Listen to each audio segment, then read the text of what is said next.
Oke, Mami Iren masuk.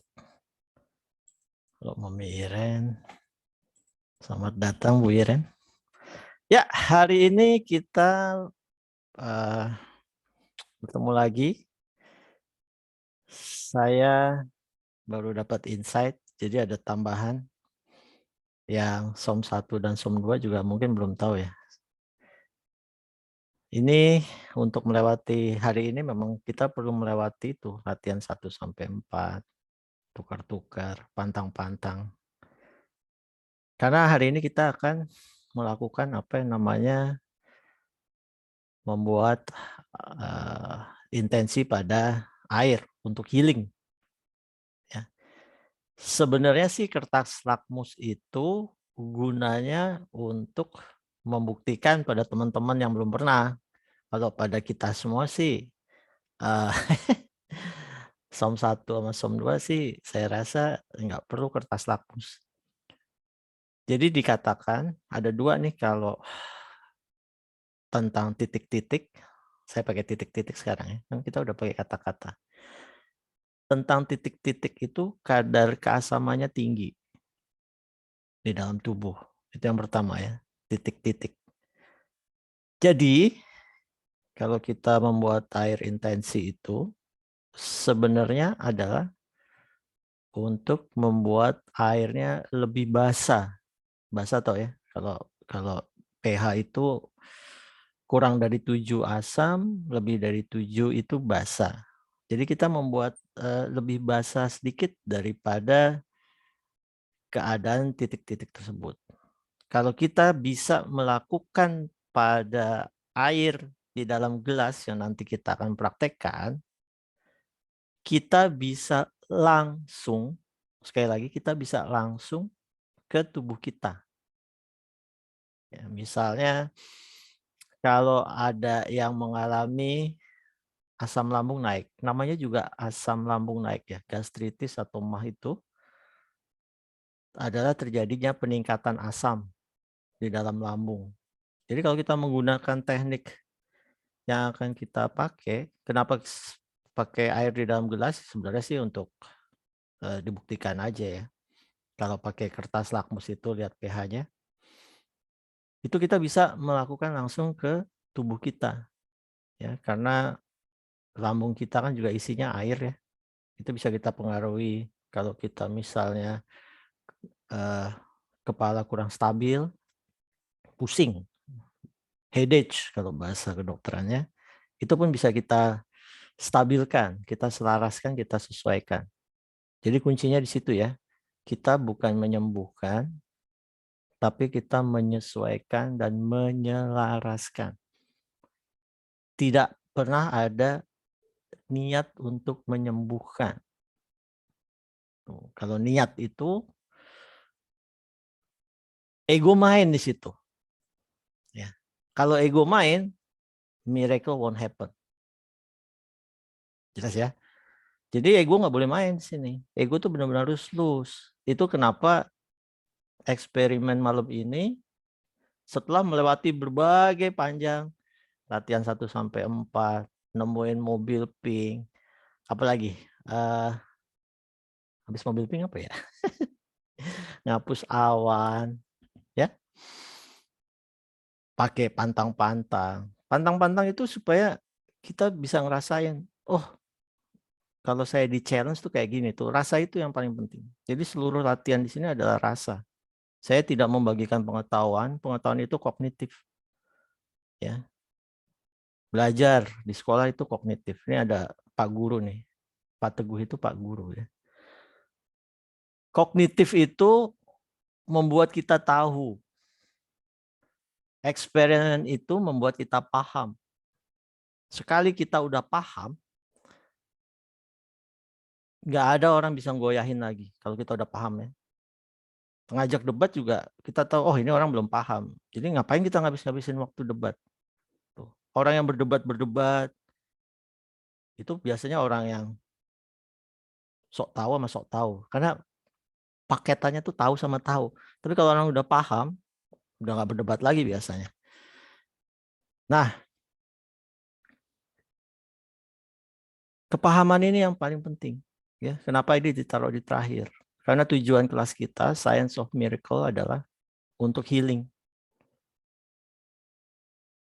Dulu saya memakai berbagai macam teknik, tapi waktu suatu hari saya jatuh dalam kondisi sakit, ya, waktu awal-awal COVID menyerang tuh, sebenarnya saya nggak terkena COVID, ya, tapi begitu banyak orang yang pergi, terutama para dokter, itu buat saya stres juga ternyata. Dan ternyata itu sekarang hikmahnya saya tahu bahwa teknik-teknik yang saya gunakan tersebut nggak bisa saya pakai. Even saya pergi ke teman saya minta dia melakukan teknik untuk merilis. Ternyata nggak bisa juga. Dan saya baru tahu ternyata yang saya takuti saat itu adalah kematian. Ya. Once saya accept itu kematian, saya aware, ya alhamdulillah saya bisa melampauinya sekarang, melampaui dualitas. Jadi saya bersyukur juga ada COVID, bersyukur juga waktu itu saya pernah jatuh, dan seluruh paradigma saya tentang healing berubah. Karena itu saya nggak pernah lagi ngajar teknik-teknik yang sangat banyak. Saya sekarang cuman mengajarkan kesadaran. Ya, dengan harapan teman-teman semua juga bisa memperoleh kesadaran yang sama seperti yang saya peroleh. Tentu dengan levelnya masing-masing. Saya paham itu, ya. Dan saya juga nggak memaksakan kalau emang belum sampai, ya mari kita bareng-bareng. Itulah gunanya ada grup. Ya. Grup bareng-bareng itu kalau setiap latihan pasti vibrasinya naik. Karena kalau vibrasinya naik, kesadaran juga pasti akan naik. Dan apa yang saya pahami tadi tentang titik-titik itu, selain kadar keasamannya tinggi, yang kedua adalah frekuensinya. Setiap bagian di tubuh kita itu memancarkan frekuensi yang sama seharusnya. Karena dia akan bergerak selaras dan sesuai. Jika terjadi gangguan frekuensi di daerah tersebut, otomatis bagian tersebut akan mengalami yang kita sebut sebagai sakit. Jadi otomatis hal yang bisa kita lakukan adalah menyelaraskan dan menyesuaikan seluruh bagian di tubuh kita dengan cara kita menaikkan vibrasi kita dan kesadaran kita. Intinya itu simple, sesimpel itu, ya. Dan teman-teman semua sudah mempraktikkan latihan 1-4 itu, kita memang untuk menaikkan frekuensi, vibrasi kita. Saya hari ini untuk healing pun, ya, kita tetap pakai atensi, intensi, paham, let go. Itu akan teman-teman pakai hari ini. Sama seperti yang telah berhasil menyapu awan atau menemukan mobil pink. Itu yang kita pakai, let go. Itu yang kita pakai untuk menyelaraskan energi di tubuh kita. Ya, rasa itu yang saya ingin teman-teman dapatkan. Itu nggak bisa saya ajarkan kognitif. Rasa itu harus dialami sendiri dengan experience. Karena kalau bisa tahu rasa itu, ya, manifestasi akan lebih mudah. Ya. Apakah saat seseorang levelnya tinggi sudah tidak memakai atensi, intensi, paham, dan let go? Kalau nggak salah waktu itu yang tanya Bu Reti. Bu Reti ada nggak ya? Saya sekarang memakai atensi saya khusus cuman untuk kesadaran. Intensi saya adalah setiap interaksi yang saya lakukan adalah untuk meningkatkan kesadaran saya. Cuman itu aja, ya. Saya memakai atensi dan intensi saya. Tidak manifestasi buat apapun, ya. Dan biasanya itu datang sendiri tuh, apapun yang saya berbagai hal yang memang sudah saatnya saya tahu akan datang sendiri karena atensi intensi saya di kesadaran. Nah, hari ini Kita akan menggunakan atensi kita untuk membuat air healing. Itu yang mudah supaya bisa kita rasakan. Kalau teman-teman saat ini tidak memegang kertas lakmus, nanti sebelum melakukannya, coba dicicipin dulu airnya, dirasakan. Subjektif banget memang. Nanti sesudah kita lakukan, coba dicicipin lagi. Ya, kunci di sini adalah tetap atensi, intensi, paham, let go. Let go itu benar-benar nggak ada ego main di situ. Ya, intensinya bukan untuk menyembuhkan, intensinya cuman untuk menyelaraskan molekul-molekul air di dalam gelas nanti ya dengan cinta dan kasih. Karena cinta itu frekuensinya tinggi sekali ya. Di tabel Dr. David Hawkins yang pernah saya share, cinta itu cuman 4 level di bawah yang tertinggi. Jadi vibrasinya cukup besar. Intensikan aja seperti toge. Saya baru ingat eksperimen kedua kan toge ya. Jadi meskipun tanpa kata-kata karena memang yang bermain di sini rasa. Ya. Kalau kita mau meningkatkan kesadaran tuh rasa yang bermain. Ya. Jadi fokus di situ. Nanti perhatikan dengan air ini. Apakah ada perubahannya pegang kertas lakmus? Ya pegang kertas lakmus coba diperhatikan. Apakah tambah basah atau tidak? Ya. Dengan berikan waktu dengan teknik yang sama yang akan saya ajarkan, Anda bisa melakukan ke tubuh sendiri. Ya, ke bagian manapun karena tubuh kita isinya air. 70% itu air. Ya. Cuma jangan ada ego. Gitu. Karena kita semua manusia itu dilengkapi yang namanya kesadaran. Kesadaran murni itu ada itu pada saat kita lahir. Kesadaran murni itu adalah sumber inspirasi, kreativitas, ya, dan penyembuhan di situ. Syarat untuk bisa kita mengakses kesadaran murni itu, ya kita memang harus benar-benar lepas, ya, benar-benar kita rileks dan tenang. Nanti kita akan latihan itu ya. Nah sekarang sebelum kita melanjutkan, saya ingin teman-teman melihat dulu ada video yang tadi siang baru saya temukan yang rasanya menarik sekali tentang alam semesta, makrokosmos dan mikrokosmos. Kita lihat bareng-bareng ya.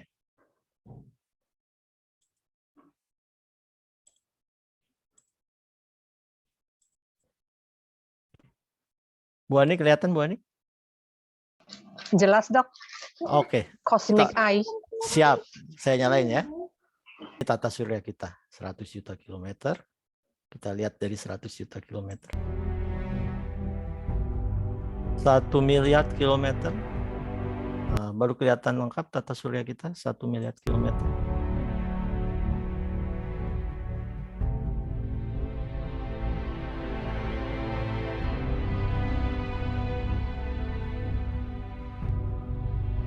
Satu triliun kilometer.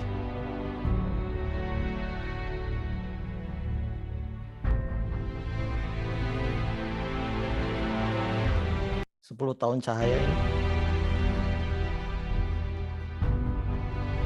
100 tahun cahaya. Nah, kita lihat itu banyak sekali tata surya. Ya, matahari jadi kecil sekali.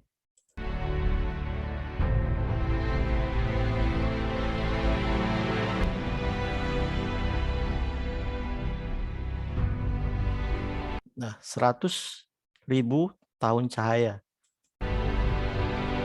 Ini galaksi kita. Ya. Galaksi Milky Way ini.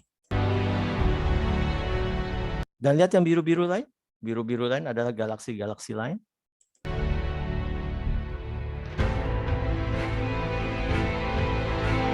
Lihat. Galaksi-galaksi semua.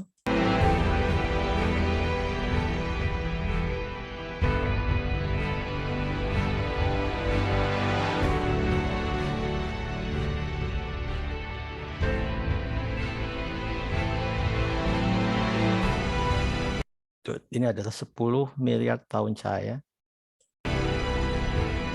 Sekarang kita zoom in.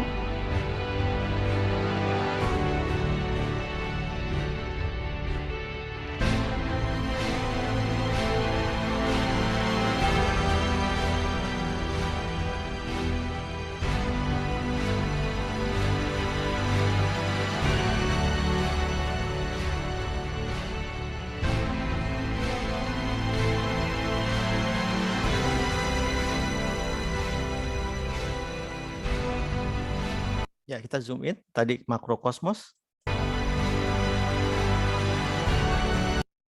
Jagat besar ya. Sekarang kita akan menuju mikrokosmos, jagat kecil.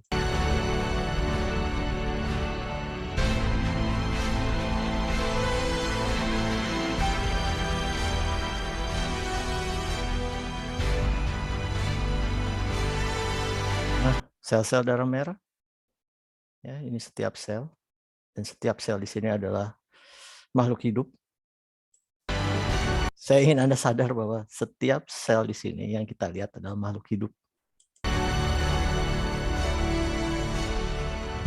Lihat ada jutaan sel-sel darah.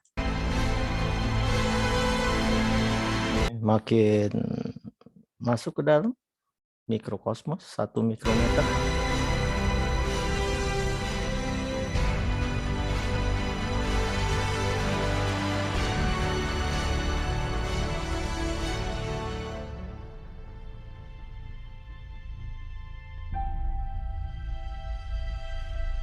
Satu nanometer masuk ke dalam DNA, masuk ke dalam atom. 100 pikometer, 10 pikometer, makin kecil. Dan kosong, lihat, ini ruangan kosong. Ya. Kosong. Untuk sampai ke nukleus atau inti sel, ada ruang yang sangat kosong.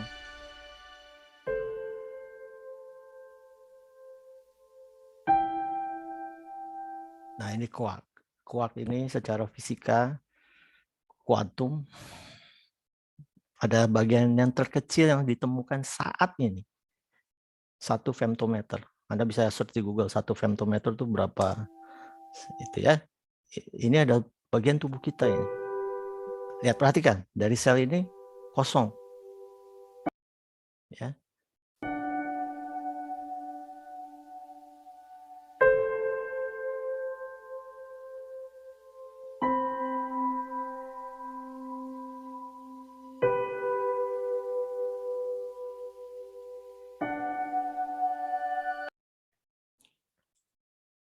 Ya, kenapa saya tunjukkan itu? Saya ingin teman-teman menyadari bahwa kita sudah melihat galaksi yang luar biasa. Ya, dari matahari aja kalau kita lihat dari ujung galaksi Milky Way itu imut banget tuh. Kayak kita melihat kelereng dari bulan. Kecil banget. Dulu saya pernah belajar ini waktu training NLP ya. Waktu orang tuh suka bilang masalahnya sangat besar gitu. Pasti begitu setiap orang. Masalahnya sangat besar. Kalau ngomong sama orang lain juga, masalah kamu kecil nih. Masalah gue tuh paling besar di dunia gitu. Sampai harusnya ngelihat zoom out 100 tahun cahaya. Matahari aja kayak kelereng. Bumi kayak debu kali. Masalah kita kayak apa gitu. Nah, bukan itu yang ingin saya sampaikan, tapi kita lihat bahwa ada jutaan galaksi. Galaksi itu jauh lebih besar dari tata surya ya. Ada jutaan galaksi di alam semesta ini, makrokosmos yang luar biasa. Dan semuanya berjalan dengan teratur. Ada hukum-hukum alam yang diikuti, ya, hukum-hukum Tuhan. Saya tidak ingin teman-teman membayangkan zat Tuhan itu seperti apa, ya, karena nggak sampai pikiran kita. Yang penting kita mengetahui ada kesadaran yang mengatur, ya, agar galaksi-galaksi itu bisa berjalan sesuai dan selaras. Itu kuncinya, ya. Ada kesadaran yang luar biasa yang mengatur planet-planet, bintang-bintang, galaksi berjalan dengan selaras. Dan kalau kita turun ke mikrokosmos, ya, Anda tadi lihat sendiri bahwa ada jutaan sel juga di dalam tubuh kita Ada jutaan sel di dalam tubuh kita yang juga harus berjalan selaras dan sesuai. Kesadaran yang sama yang mengatur makrokosmos juga mengatur mikrokosmos ada di dalam. Kita nggak mungkin menggunakan pikiran kita. Sel ini, kamu kesini sekarang. Enzim ini keluar, nggak mungkin. Ada kesadaran yang luar biasa yang mengatur itu semua. Ya. Dan kalau kita lihat bahwa inti sel kita itu sebenarnya kosong itu di situ, ya. Dan ada yang namanya quark, ya. Ada quark itu ya. Quark itu saat ini adalah partikel terkecil yang ditemukan oleh fisika. Dan itu semua bergetar, vibrasi. Itu sebabnya saya sangat tertarik dengan yang namanya vibrasi. Saya pelajari itu. Itu sebabnya statement saya bahwa titik-titik itu dia memancarkan vibrasinya sendiri, frekuensinya sendiri, yang tidak selaras dengan vibrasi seluruh badan, dengan seluruh tubuh. Itu gunanya latihan terakhir kita, eksperimen kita itu untuk menyelaraskan dan menyesuaikan, bukan untuk menyembuhkan. Ya. Pada saat vibrasi kita naik, mau nggak mau bagian-bagian itu akan naik semua vibrasinya untuk mengikuti selaras dan sesuai. Kenapa dia bisa melenceng frekuensi dan vibrasinya di daerah titik-titik tersebut? Salah satunya yang kita belajar sama-sama bahwa frekuensi atau vibrasi tersebut sangat dipengaruhi oleh rasa, ketakutan, kemarahan, ya.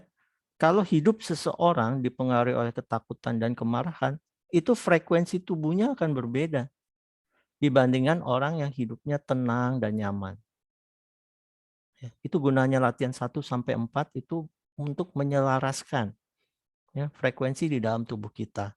Saya tahu bahwa akan ada selalu challenge yang lewat di depan kita, entah orang atau peristiwa, ya kita nggak bisa memilih orang yang lewat dalam hidup kita, ya. Untuk level kesadaran tertentu saya ngomong nih ya, kita nggak bisa milih. Dan justru itu gunanya adalah kita bisa aware, ya. Pada saat itu muncul di muka kita, ya, itu kita aware rasa apa yang ditimbulkan. Kita harusnya berterima kasih. Berterima kasih pada apapun yang muncul di depan hidup kita, terus kita aware. Karena tujuannya adalah supaya apa yang ada di dalam diri kita jadi selaras dan sesuai. Ya. Kalau saya ngomong sama tim fasilitator, itu namanya butiran salju yang larut pada saat kita aware. Ya. Nanti teman-teman, saya harap suatu hari bisa sampai ke titik itu juga ya. Jadi, kenapa saya minta latihan zip-zip? Ya karena kita nggak tahu tiba-tiba muncul takut, ya zip-zip aja, atau cemas. Itu yang paling mudah. Saya nggak pakai teknik lagi. Dan diperhatikan, di aware. Oh, saya marah gitu. Jangan di-deny, karena semakin dia di-deny, frekuensinya juga akan semakin menguat. Dan saya kasih tahu sebuah rahasia, seluruh emosi itu usianya paling lama 60 detik. Kalau Anda bisa melewati 60 detik itu dalam silence, full silence, cuman aware, dia akan lurus sendiri. Ya, saya bisa ngomong karena saya menjalaninya, bukan saya belajar dari teori. Ya. Begitu kita aware, dia akan lurus sendiri. Dan begitu dia lurus, frekuensi kita akan naik. Kita akan memakai energi peluruhan tersebut ya. Kalau di fisika itu, kalau suatu atom luruh, dia akan melepaskan energi. Namanya fisi kalau nggak salah. Bom atom tuh gitu. Ya, bom atom hidrogen itu yang menghancurkan Nagasaki dan Hiroshima, yang by the way penemunya sampai menyesal pernah menemukan itu. Itu adalah meluruhkan atom hidrogen. Karena setiap peluruhan akan menghasilkan energi yang sangat dahsyat. Itu kuncinya. Setiap peluruhan akan menghasilkan energi yang sangat dahsyat. Ya. Kuncinya cuma aware, lihat. Ya. Itu saya jamin. Semua emosi itu cuma 60 detik. Kenapa kok kayaknya berlangsung berjam-jam, bertahun-tahun? Karena Anda memutuskan untuk mempertahankannya berjam-jam dan bertahun-tahun. Ya, itu diputar lagi.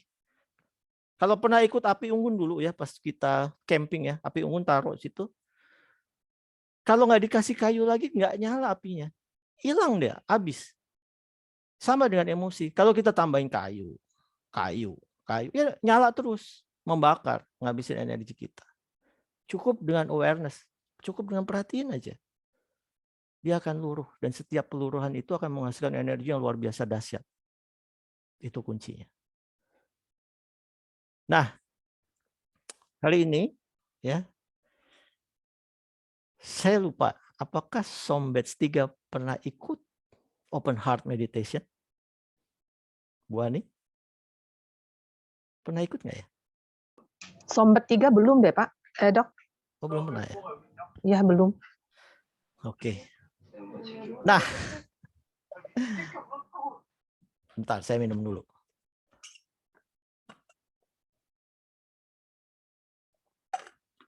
Siapkan sekarang gelas berisi air. Saya udah siapkan gelas berisi air. Coba dirasakan. Kalau nggak punya lakmus ya, kalau punya pH ya, bisa diukur. Nah, Bu Marli udah pakai gelas biru nih. Dicicipin aja rasanya apa, nanti sama